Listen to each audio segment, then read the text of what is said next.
नमस्कार विद्यार्थी मित्रांनो, मी राऊत सर, संस्थापक व संचालक युनिक अकॅडमी स्पर्धा परीक्षा मार्गदर्शन केंद्र यवतमाळ, तसेच जिल्हा परिषद महाभरती आणि शिक्षक अभियोग्यता व बुद्धिमत्ता चाचणी या पुस्तकांचे लेखक तुम्हा सर्वांचं आपल्या Raut sir unique academy Yavatmal या यूट्यूब चॅनलवर मनपूर्वक स्वागत करतो। आणि जर तुम्ही नवे असाल तर प्रथम व्हिडिओला लाईक करा, चॅनलला सबस्क्राईब करा, घंटीचं बटन दाबा, ऑलवर सेट करा आणि व्हिडिओ सर्वांना शेअर नक्की करा। अत्यंत महत्त्वाची शिक्षक भरती संबंधीची व पवित्र पोर्टल संबंधीची अपडेट आपण या व्हिडिओमध्ये बघणार आहोत। बघा, कंत्राटी शिक्षक भरती म्हणजे शिक्षक भरतीला लागलेलं एक प्रकारचं ग्रहणच आपल्याला म्हणावं लागेल। कंत्राटी शिक्षक भरती म्हणजे शासनाने हो घातलेली आहे।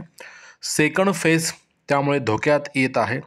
आपले हजारो अभियोग्यताधारक बांधव भगिनी सेकंड फेजच्या म्हणजे आस लावून बसलेले आहे आणि या सर्व अभियोग्यताधारकांवर अत्यंत घोर अन्याय होणार अशी चित्रे आपल्यासमोर दिसत आहे, लक्षात घ्या। त्याच्यामुळे आपण काय आहे नेमकी अपडेट ते आपण बघूया। तत्पूर्वी Raut sir unique academy Yavatmal app download करा।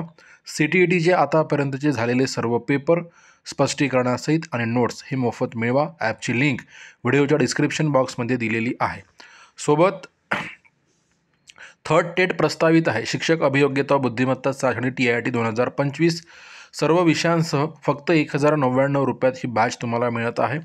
त्यामध्ये संपूर्ण लाईव्ह आणि रेकॉर्ड बॅच, सर्व विषयांच्या संपूर्ण नोट्स, ई-बुक्स, PDFs, मोफत टेस्ट सिरीज, मागील सर्व वर्षांचे झालेले सराव पेपर व्हिडिओ डाउनलोड करून तुम्हाला ऑफलाईन बघता येईल। 365 दिवसांचा कालावधी, परीक्षा पुढे गेली तर कालावधी वाढवून मिळेल। गेल्या शिक्षक भरतीमध्ये 1000+ विद्यार्थी शिक्षक झालेले आहे। तुम्हाला शिक्षक म्हणून नोकरीत रुजू व्हायचं असेल, डिस्क्रिप्शन बॉक्समध्ये जा, ॲप डाउनलोड करा, बॅच परचेस करा आणि इतरांना सुद्धा सुचवा। चला तर ही अशा प्रकारची नोटिफिकेशन आपल्यासमोर आलेली आहे। ही नोटिफिकेशन मी तुम्हाला या ठिकाणी दाखवत आहो आणि हे तुम्हाला नोटिफिकेशन स्पष्ट दिसण्यासाठी याचे पाठ करून मी तुम्हाला पुढे ही नोटिफिकेशन वाचून दाखवणार आहो, समजून सांगणार आहो। शिक्षक भरतीमध्ये हजारो अभियोग्यताधारक जीवाचं रान करत असताना प्रशासनाने शासनाने एक वेगळाच घाट घातलेला या ठिकाणी आपल्याला दिसत आहे। इथे बघा, प्राथमिक शिक्षण विभाग जिल्हा परिषद सांगली, दिनांक पहा 26/11/2024 हे पत्र आहे, म्हणजे कालच्या तारखेचं हे पत्र आहे, लक्षात घ्या। प्रेस नोट आहे, याच्यात काय म्हटलेलं आहे ते आपण बघूया। बघा, या प्रेस नोटमध्ये म्हणत आहे, शालेय शिक्षण व क्रीडा विभाग महाराष्ट्र शासन यांच्याकडील शासन निर्णय दिनांक 23 सप्टेंबर 2024 नुसार D.Ed. B.Ed. अर्हता धारक बेरोजगार उमेदवारांची स्थानिक स्वराज्य संस्थांच्या 10 व 10पेक्षा कमी पटसंख्या असलेल्या शाळेत कंत्राटी तत्वावर नियुक्ती करण्यात येणार आहे।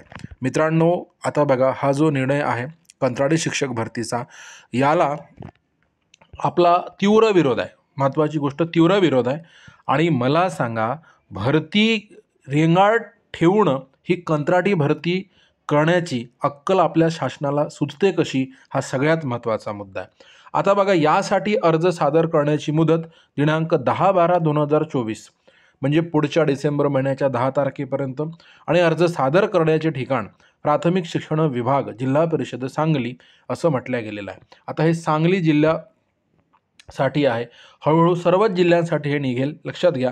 म्हणून सर्व अभियोग्यता धारकामार्फत या निर्णयाचा तीव्र विरोध झाला पाहिजे, ही गोष्ट महत्त्वाची आहे। बघा, टिप, सदर योजनेस्तव यापूर्वी या कार्यालयाकडे अर्ज सादर केला असल्यास दुबार अर्ज करू नये असं सुद्धा ते म्हणत आहे। बघा, याच्या अटी काय काय आहेत ते आपण काय म्हणून सांगा, सर्वच्या सर्व बघूया काय अटी आहे। तर बघा, सदर नियुक्तीसाठी पुढील प्रमाणे अटी व शर्ती लागू आहेत। सदर नियुक्ती ही पूर्णतः कंत्राटी स्वरूपाची आहे।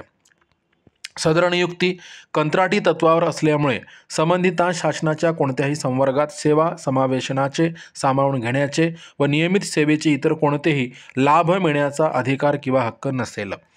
अर्जदार व्यक्तीचे वय हे किमान 18 म्हणजे कमीत कमी 18 व कमाल खुल्या वर्गासाठी 38-38 आणि मागास प्रवर्गासाठी 43 वर्षे असणे अनिवार्य आहे। वरील प्रमाणे वयोमर्यादा खुला व मागास प्रवर्गानुसार वेगळी आहे। या व्यतिरिक्त उमेदवारांना नियुक्तीस्तव कोणताही आरक्षण लाभ देय असणार नाही। सदर नियुक्तीस्तव D.Ed. अथवा B.Ed. ही व्यावसायिक अर्हता अनिवार्य आहे। म्हणजे लक्षात घ्या, या ठिकाणी कोणत्या CTET paper 1 paper 2 TET paper 1 paper 2 हे काही त्यांनी मागितलेलं नाही. TITचा सुद्धा उल्लेख करण्यात आलेला नाही आहे, हे लक्षात घ्या.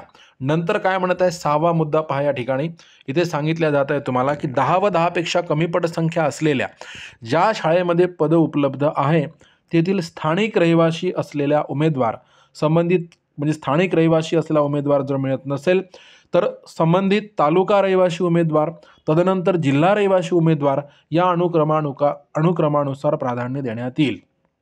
बघा, म्हणजे पहिल्यांदा त्या ठिकाणी असलेला, नाहीतर त्या तालुक्याचा, नाहीतर त्या जिल्ह्यातील अशा अनुक्रमानुसार प्राधान्य देण्यात येईल.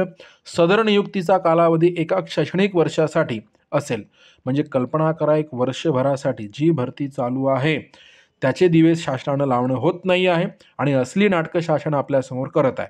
सदर नियुक्तीचा कालावधी एक शैक्षणिक वर्षासाठी असेल.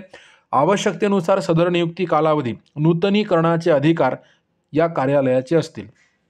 मानधन बघा, बापरे, म्हणजे गावात असून त्याला TET CTET TIT काहीच नसेल, फक्त DED डिग्री झाली असेल तर 15,000 रुपये आणि आमचा 16,000 रुपयाचा जो पवित्र पोर्टल मार्फत निवडल्या गेलेला, म्हणजे ज्याच्याकडे गुणवत्ता आहे तो शिक्षक हजारो किलोमीटर दूर आहे आणि इथे TET CTET TIT नसल्या कारणाने गुणवत्तेची कोणतीही हमी नसणे आणि तरीही 15,000 रुपये मानधन त्याला गावात मिळत आहे. जिल्हा परिषदेच्या वतीने शिक्षणाधिकारी प्राथमिक यांच्याशी करारनामा स्वाक्षरित करणे आवश्यक राहील. अध्यापनाचे तास इतर नियमित शिक्षकाप्रमाणे असतील. उमेदवाराची नियुक्ती सदर उमेदवार शारीरिक मानसिक आरोग्याच्या दृष्टीने सक्षम नसल्याचे व प्रस्तावित सेवेसाठी त्याच्याकडे आवश्यक क्षमता नसल्याचे निदर्शनास आल्यास अथवा विशेष परिस्थितीसाठी कोणत्याही वेळी सेवा समाप्त करण्याचे अधिकार कार्यालयाचे असतील, असं या ठिकाणी नमूद केलेलं आहे. आणि नंतर बघा, उमेदवाराची नियुक्ती पहा, इथे आपण आता बघितलं. बघा 12वा पॉईंट बघूया. नियुक्त कंत्राटी शिक्षकाची सेवा सदर पदावर इतर नियमित शिक्षक प्राप्त झाल्यास संपुष्टात येईल. म्हणजे पोर्टल मार्फत त्या ठिकाणी शिक्षक गेल्यास त्याची सेवा समाप्त होईल. म्हणजे ह्या नालायक सरकारला पुन्हा पोर्टल मार्फत सेकंड फेज घेण्यासाठी हलगर्जीपणा करायचा आहे, टाइमपास करायचा आहे, त्याच्यासाठी ह्या गोष्टी आपलं शासन करत आहे. हा महत्त्वाचा मुद्दा. नंतर पहा, नियुक्तीधारकास शिक्षणाधिकारी प्राथमिक यांच्याशी करारनामा स्वाक्षरित करणे आवश्यक राहील. नियुक्तीधारकास शासनाने विहित केलेल्या अटी व शर्ती विभागाने निश्चित केलेल्या अतिरिक्त अटी व शर्ती मान्य असल्याबाबतचे बंधनपत्र हमीपत्र देणे अनिवार्य राहील. तालुकास्तरीय अर्ज व विहित कालमर्यादेनंतर प्राप्त अर्जाचा विचार केला जाणार नाही.